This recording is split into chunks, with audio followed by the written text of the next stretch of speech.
Hi, sixth graders. Today you need your blue packet. It says Smiley Face Tricks Writing Skills, and we're on page 193 of that. These are special writing skills that help you become a better and more detailed and descriptive writer that put a smiley face or put a smile on your teacher's face, because you want your teacher to be happy. You're going to get a better grade that way if you make your teacher happy. Little secret. So there are a lot of them. There's actually 8 on here. Today we're just going to talk about one. Today we're going to talk about the first one, Magic 3. And then later this week we're going to talk about special details for effect. We've really talked about figurative language a lot, so when I do that one it'll be quick because we've spent many lessons on that. And you guys are pretty good at that, and we point them out in our Anne Frank diary every time we see them. So we're going to start on the Magic 3. What I want you guys to do is to cross out the word items, because the Magic 3 are 3 verbs, not just items, because we're not just making a grocery list, but 3 verbs in a series separated by commas that create a poetic rhythm or add support for a point, which is what you want to do as a good writer, especially when the items have their own modifiers. And modifiers is a word to use to describe. So each of those verbs that you choose might have its own adjective or adverb, how they did something, and it might even have a phrase. So you're going to need a piece of paper to take notes on. So I'm going to give you a second to go ahead and get that, because we are going to take notes. There's not very much space here, and there's not any room on the back, because once we finish going over a couple of these, probably next week, then we'll do the back. Okay, so I'm going to move this.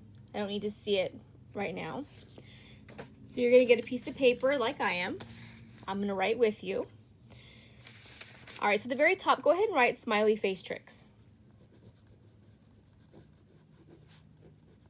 And if you want to draw a smiley face, you can. These Smiley Face Tricks. Now, I did not come up with these on my own. These were put in here by the teacher that I bought the program from, and I'm using some other YouTube teaching videos. So got a lot of good stuff for you guys. So what are smiley face tricks? So again, these make your teacher smile. So they're going to get the reader interested. So the first thing you're going to write down. And guess who the reader is? For the most part, it's me. It's your teacher. So when I have to read 60 of the same kind of essay, I like it when you guys get me interested. It definitely puts a smile on my face. Next, you're going to add spice to the text. When something has spice to it, it's tasty, it's flavorful, it makes it stand out compared to other foods, or in your case, other essays. And it takes some work. It's not just going to be the first thing that you write. Next, it invites the reader to become more involved with the text.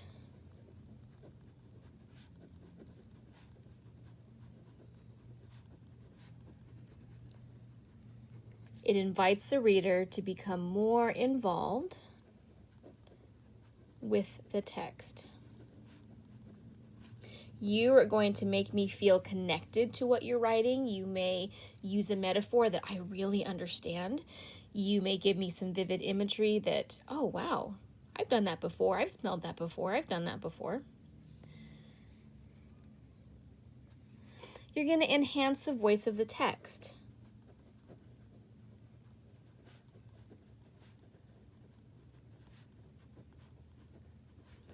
I really like this one.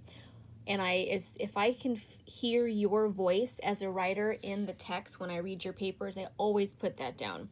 There are some of you that I could read it without looking at the name on the paper, and I would know this is so-and-so's, this is this person's. So I love when I can hear your voice. The next one is to provide imagery.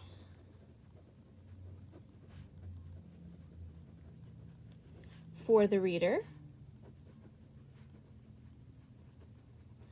Remember, those are the 5 senses: smells, tastes, sights, things you can feel, things you can hear.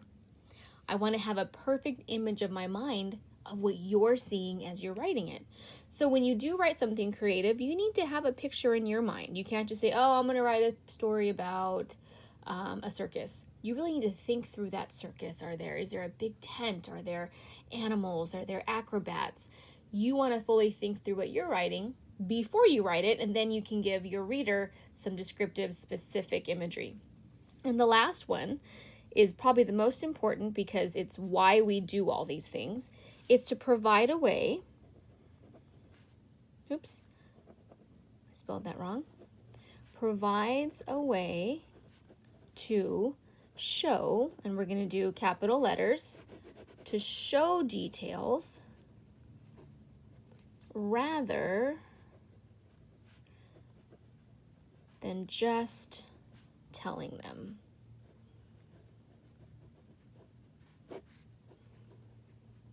Okay, so go ahead and put a star by that. And I forgot to underline imagery because that's really important in the previous bullet. You want to show the details. You're going to give me phrases and vivid words rather than just saying the circus was fun. I want you to prove it to me. Give me examples. So your words are going to make the reader, me, feel like they're there in your story, that they're going through what the main character is going through, having their experiences. All right, so the first one we're doing is Magic 3. And we're just going to kind of copy what we have down here, but with a little bit different words. So the Magic 3 is one sentence. Now it's going to be a long sentence, fair warning, because you can't show your characters or show your reader something in a 10-word or less sentence. You really want to amp it up.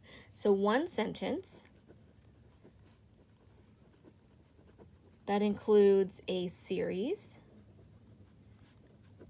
of 3 verbs. Oops, my goodness. 3 verbs. Okay. Used in phrases. And all that means is we're not just going to list them. I smelled, comma, ate, comma, and enjoyed the popcorn. That's not what we're going to do. We want to add phrases that really makes me understand how delicious the popcorn was that I was eating at the circus. Okay, and the formula we've talked about before, super easy, is just verb, comma, and you guessed it, verb. Okay, but of course, like I said, we're not just listing 3 things, we're going to describe those 3 things. So I had a thought, this one sentence is going to be an sentence. And hopefully you know what that means by now. She's a very descriptive writer. We know how she feels. We know her thoughts and feelings. And when we go to write down one of her sentences for vocab, it's like, man, that's almost a paragraph. So we're going to write an sentence for the Magic 3. That's what I'm looking for. And you're thinking, why, Mrs. Henderson, why do we use these? Because we want to create, well, first of all, just better writing, but we want to create poetic rhythm. We want to add support.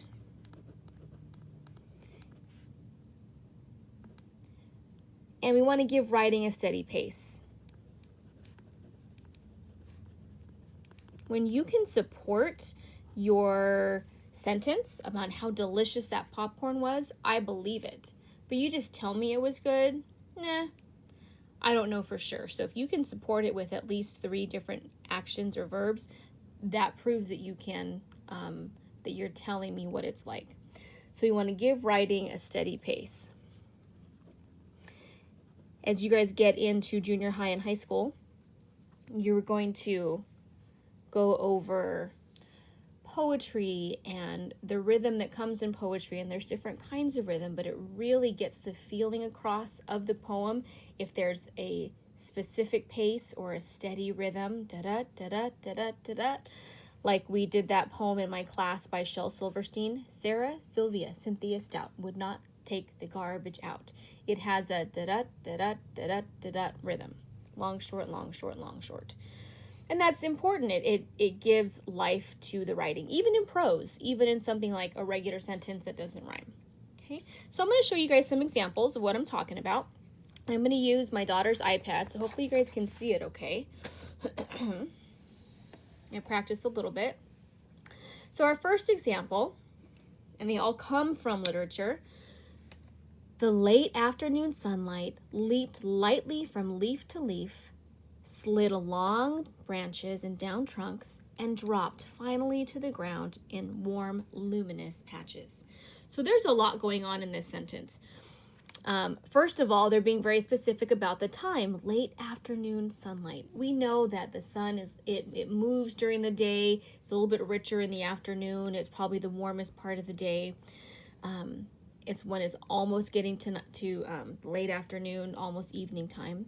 It leapt. So now we're doing personification, right? Sunlight can't leap. Only a person or an animal could do that. But we're giving it personification. But how did it leap? Lightly. That's a modifier. From leaf to leaf. That's a prepositional phrase. Where did it go? Then it slid along branches and down trunks. So it's giving it directionality. We know that the light is coming through the trees. It's going from leaf to leaf. It's sliding down branches and down trunks. And it has an end destination. It dropped finally. There's another modifier. When did it drop finally? To the ground in warm, luminous patches. Now, luminous is another great word. It comes from our word illuminate. So it's light, patches that are lit up. This comes from the Phantom Tollbooth. It's a great book. It's a little out there. I did give this to somebody to read over the last couple weeks. So if you're that person in the comments, let me know if you like it or not. It's a little out there. It's a fun book though. But this is very, very descriptive. I can picture that light maybe in a forest. Now we don't know where it takes place, but it's more than one tree. My guess is that it's in a forest. Okay, and that's just talking about light. And that's how books get put together. You take specific images that you can just kind of pull apart and give your reader a complete picture of what's going on, or just the atmosphere. Hopefully you guys can see this. The next one, he tiptoed timidly up the 3 wooden steps to the door, tapped lightly, and leapt back in fright. Also from the Phantom Tollbooth. Tiptoed. That's a really specific action. It's not walking, it's not skipping, it's not hopping. You're doing it carefully, quietly. You don't want to be heard. And timidly is a great word to go with that. You're going to tiptoe timidly. So again, that's a modifier. Up the 3 wooden steps so we know where he's going. Tapped lightly. There's the next verb. How did he tap? Lightly. And again, that's just 2 words. You don't have to have a full 5 or 6 word phrase for each verb, but you can, because our brains love novelty. They love things that are different. So this one will be long, that one will be short, and that one will kind of be in the middle. And leapt back in fright. So we know how he's feeling. We know that it's kind of a could be a scary situation. It could be ominous. It's unknown. He's not sure what he's doing. Again, it helps to have read the book, but he leapt back in fright, so something scared him. We don't know. Makes me want to read more, though. Doesn't it make you want to read more? All right, the next one. It's from the Fuzzy Duckling. Farther ahead, she saw 5 great white geese pecking at grain, comma, stretching their long necks, comma, and flapping their broad wings. Now, this could come even just from a child's book. I could probably pick up one of my 4-year-old's books, and something like this could come out of that. Even in children's literature, even young children's literature, there are sentences like this, because it gives the reader or the listener, like in my daughter's case, an image to appreciate in her mind if there's not a picture to go with it. So again, how many? 5 great geese, 5 great white geese pecking at grain. So when there's modifiers for that, stretching their long necks. Geese are large birds, and flapping their broad wings. What kind of wing? Broad. They're big, they're wide. If you've ever seen an actual goose in person, they're big and scary, and they're aggressive. So that's a really good example. So again, just these are our and sentences, our magic 3. So those are some examples. And we're going to go ahead and do some of these examples. Now, if you can, in the comments, let me know which one you were able to picture better. Did you enjoy this first one from the Phantom Toll booth? Maybe this one made you feel like you wanted to know more. Or this one. Personally, I think this one's my favorite. It's very descriptive. Although this one does want me to go back to the book and say, okay, what did he do there? What did he see that made him leap back in fright? So let me know which one's your favorite. The reason we go through all of that trouble is to let our readers know. We want to show to them what we are seeing in our minds rather than just tell.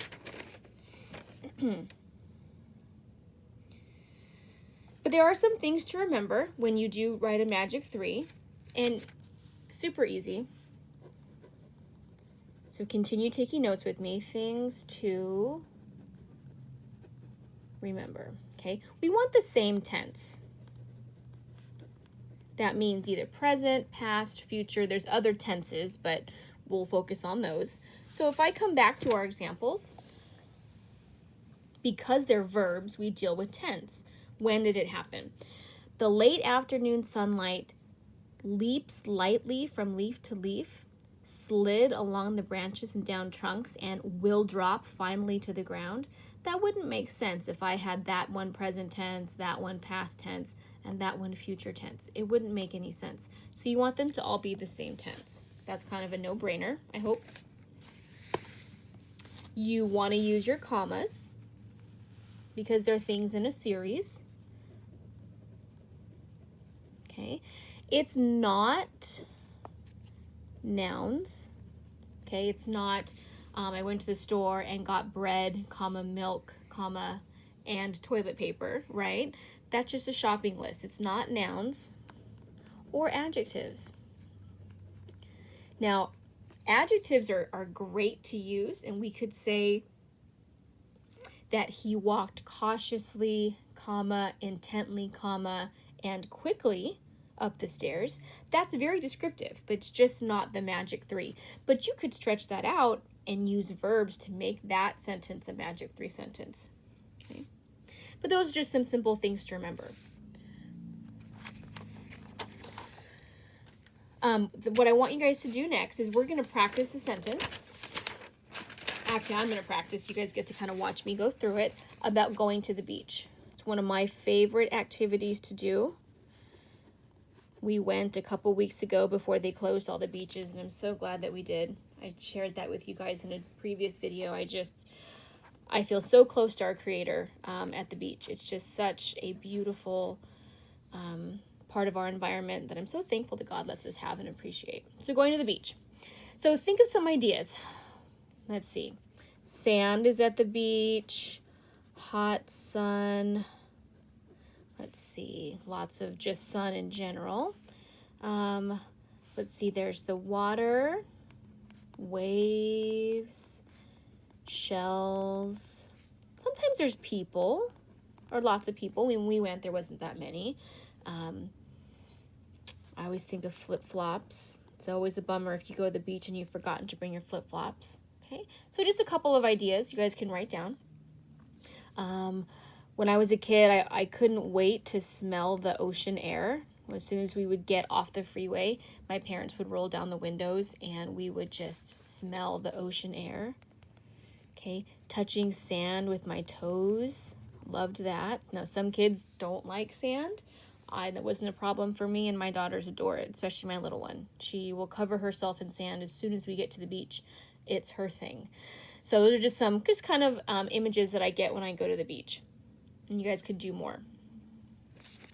All right, so I'm going to walk through a sentence with you. We're going to edit it as we go along, which is always good. All right, so I'm going to use my daughter, Olivia. Like I said, she loves the sand. If it's possible for her to love the beach more than I do, she does. Let's see.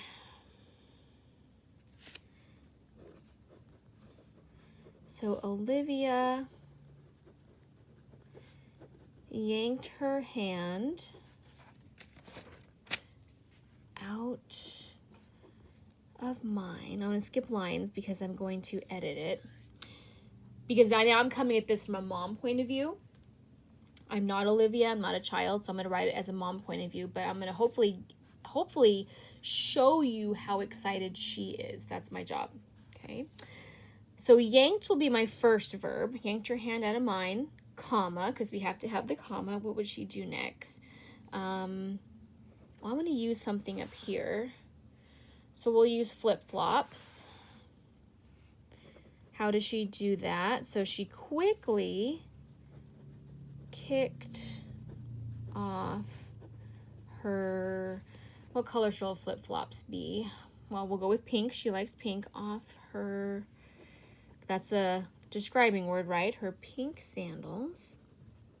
I could use flip-flops if I wanted to.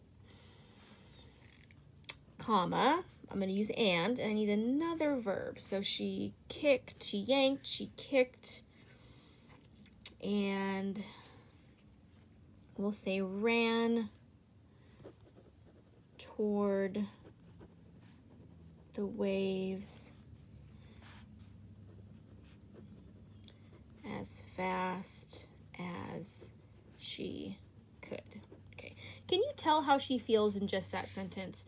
Olivia yanked her hand out of mine, comma, quickly kicked off her pink sandals, comma, and ran toward the waves as fast as she could. Okay, so I don't know that we're at the ocean yet until I get to this word. So I want to put that in the beginning. So let's see. How about, and here's my little TP is my proofreading mark to add things. How about as soon as we touched the sand, comma. Now you guys know from when we did our sentence study, as is one of those words that gives us a dependent clause, so that's great. As soon as we touched the sand, comma, Olivia yanked her hand out of mine, comma, quickly kicked off her pink sandals and ran toward the waves. I want to describe waves. We could do crashing waves, lapping waves, foaming waves. If you guys notice, the ocean has foam in the tide. Crashing makes me feel like she might jump in and drown. So I'm going to go with lapping. Okay, that's the action of the waves coming toward the shore and then going back and then coming forward and going back. So she ran toward the lapping waves as fast as she could. I really want to give you an idea of what my little 4-year-old looks like as she's running or how she's feeling. So the lapping waves as fast as, let's do her little, I would say chubby, but her legs aren't chubby. But if she was, that would be a really cute way to describe it. So, but she's not. How about her little 4-year-old legs? I'm going to get rid of she could carry her. Okay, so again, this is another proofreading mark. It means to get rid of something. You've seen it when I write with you guys. And I should have been using a different color pen. I apologize about that. So let's go back from the beginning. As soon as we touched the sand, comma, Olivia yanked her hand out of mine, comma, quickly kicked off her pink sandals, comma, and ran toward the lapping waves as fast as her little 4-year-old legs could carry her. I like that. Now I could add a little bit more about as I helplessly watched or as I chased her, hoping she wouldn't get in the water before I got to her. I could do that. I could keep going. It's still one amazing sentence. So that's what I'm talking about. Magic 3.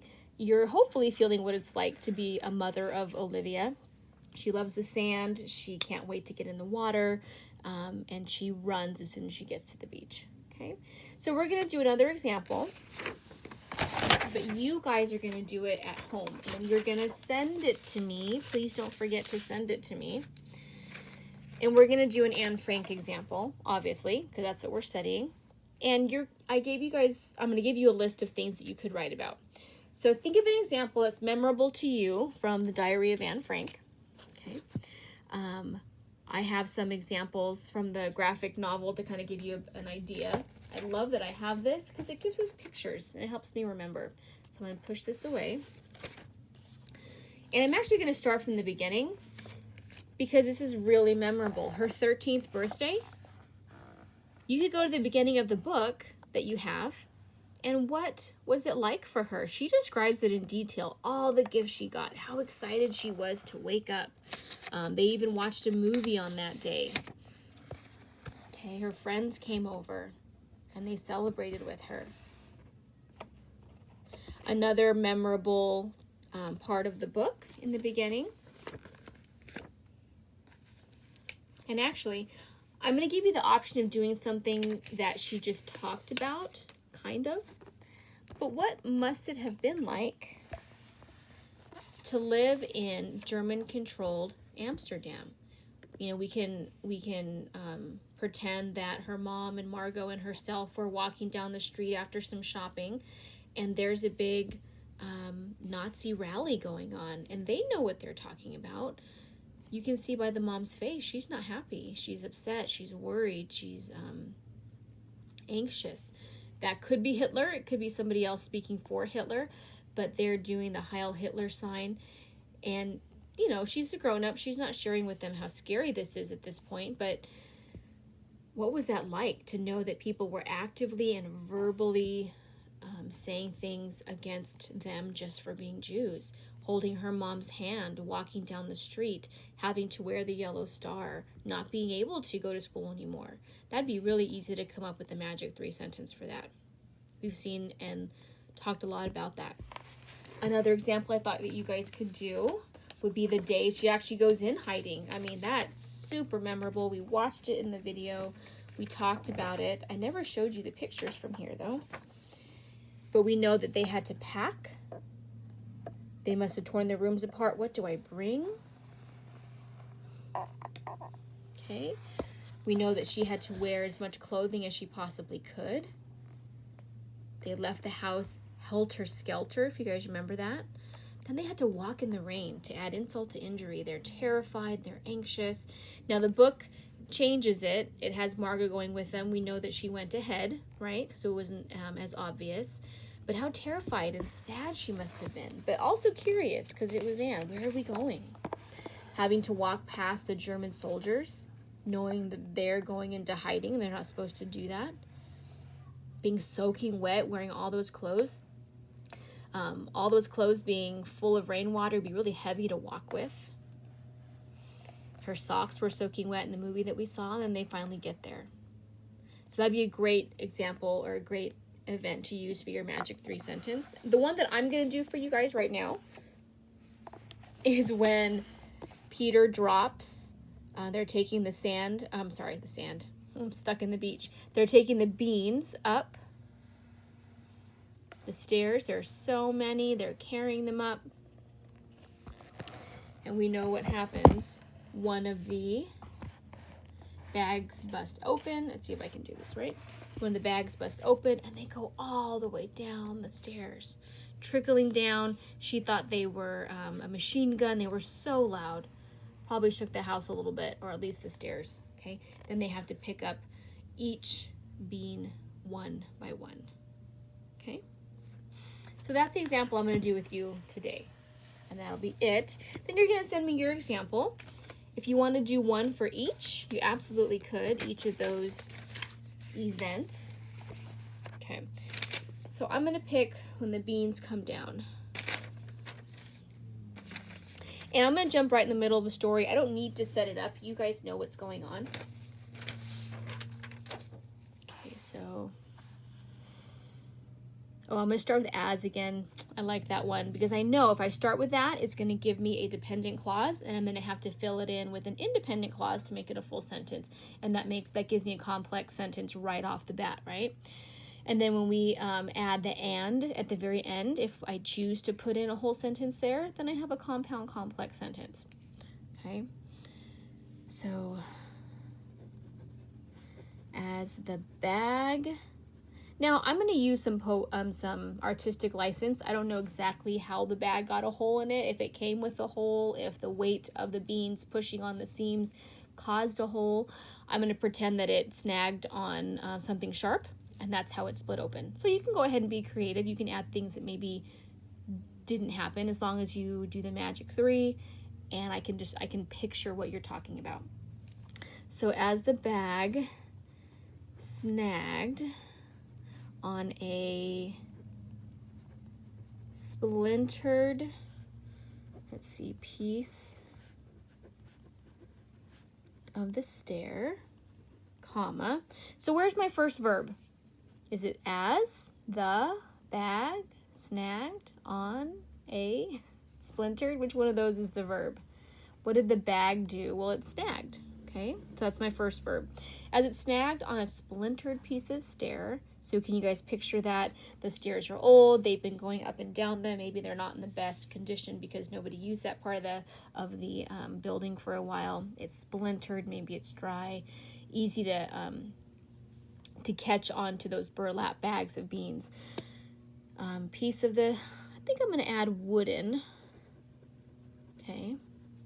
As the bag, how about as the corner? I want to be as specific as possible. Okay, I don't need that, sorry. As the corner of the bag snagged on a splintered piece of the wooden stair, comma, what seemed like, now I want to use a large number, but I don't want to be silly to where it's going to take away from my sentence. So I'm not going to say cajillion, okay?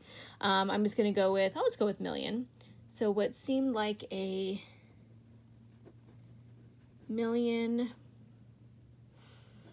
tiny beans. And what did they do? Spilled or pushed. Now, spilled is just what happened, but pushed would be personification, right? Because they're not anxious to get out of the bag, but that's almost what's happening. So I think I'll use pushed. What seemed like a million tiny beans pushed their way out of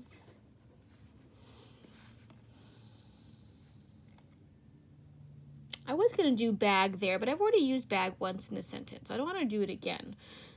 Pushed their way out of the hole, comma. So where's my other verb? Pushed. Don't want to get too far without underlining that.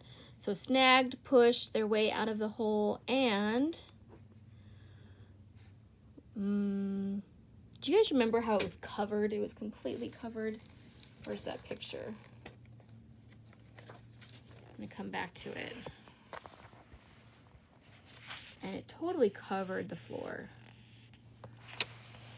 So I'm going to be a little bit hyperbolic and we'll say, and flooded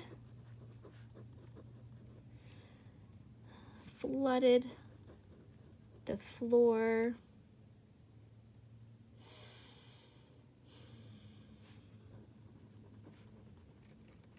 and seemed to fill every nook and cranny. Because remember, they had to pick them up off the ground, and they had to go in all the holes. And I think she was describing having found beans later on. There was a hole in the ground or little tiny holes in the wooden floor, and they had to pick them out. How many of you guys are saying, Mrs. Henderson, you didn't put a period? You're right. So let's go back. Did I do a good job? As the corner of the bag snagged on a splintered piece of the wooden stair, what seemed like a million tiny beads pushed their way out of the hole and flooded the floor and seemed to fill every nook and cranny. You know what? I already used seemed, so I'm going to get rid of that. And filled every nook and cranny. Okay. So there, I mean, I could keep going, I could add, I could take away. I'm not crazy about this phrase, but since we're over the 30-minute mark on this video, I'll leave it alone. But this is what I want you guys to do. So here's your assignment. Choose a memorable event. Oops.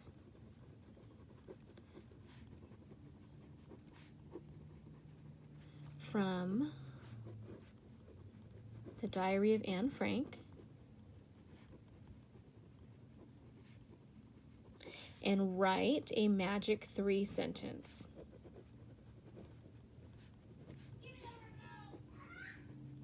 You need 3 verbs, again, with phrases. Give me some good adjectives, maybe some personification, maybe some metaphors or similes. And we're going to share this with the class, so I'm going to go ahead and share them with everybody. So do a good job. Maybe show it to mom and dad before you turn it in. Or if you're stuck and say, you know what, all I have is this, and you give me a sentence that has 7 words, that's fine. I can give you some hints. I can give you some tips, send it back to you, and so we can go back and forth. And I don't mind, doing some editing to help you. So that's definitely a great thing to do. Send it to me, and I will send it back to you. I may even send it back.